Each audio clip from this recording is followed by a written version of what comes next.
God. Hoy, Ma'am Marit, alam mo ba yung tungkol kay Miss Bonita? Ano yun, Tess?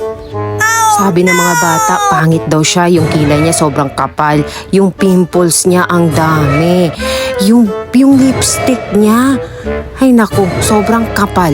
At tingnan mo naman yung ilong, wala nang space, at may pa-scarf pa. Ayun ba? Totoo nga naman, tsaka ng pormahan. What? Tingnan mo yung muka, wala nang space, puro pimples. Oo, minsan nga hindi ko na lang tinitingnan, naaalibadbaran ako. Ang sama pa daw ng ugali, lagi na lang daw galit sa classroom, nagmamadali. Paano kaya natin siya i-aware, no? Na hindi siya maganda, ang tsaka pa nung scarf niya. Siguro may lahing mangkukulam yan si Miss Bonita. Kasi tingnan mo naman yung mukha, parang mangkukulam. Hindi, baka naman kinulam siya, kaya ganyan yung nangyari sa mukha niya. Oo nga no, nakakaawa naman. Oo, nakakaawa talaga siya. Teka, sandali, baka nandiyan na siya sa labas. Marinig pa tayong dalawa. Ay, oo nga, tumigil na nga tayo. Baka mamaya, awayin tayo nun. Pero mas mabuti namang marinig niya para magising siya sa katotohanan. Ay naku, ako ayoko madamay dyan. Baka mamaya kulamin tayo ni Miss Bonita.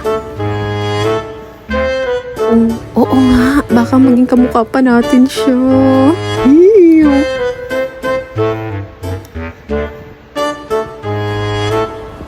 A few moments later. Sa tingin mo, Marie, narinig tayo ni Miss Bonita? Bakit nakasimangot siya at masama ang titig sa atin? Hindi naman siguro. Sadyang masama lang talagang tumitig yan. Pangit Kaya siguro wala pang boyfriend. Kasi ang pangit-pangit at ang pangit pang tumitig. Siyempre matatakot ang lalaki sa kanya.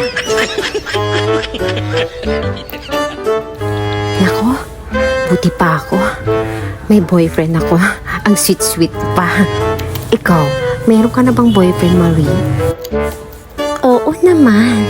Ang gwapo nga ng boyfriend ko at mahal na mahal ako kasi maganda ako. Hindi tulad ng iba dyan. Ang swerte talaga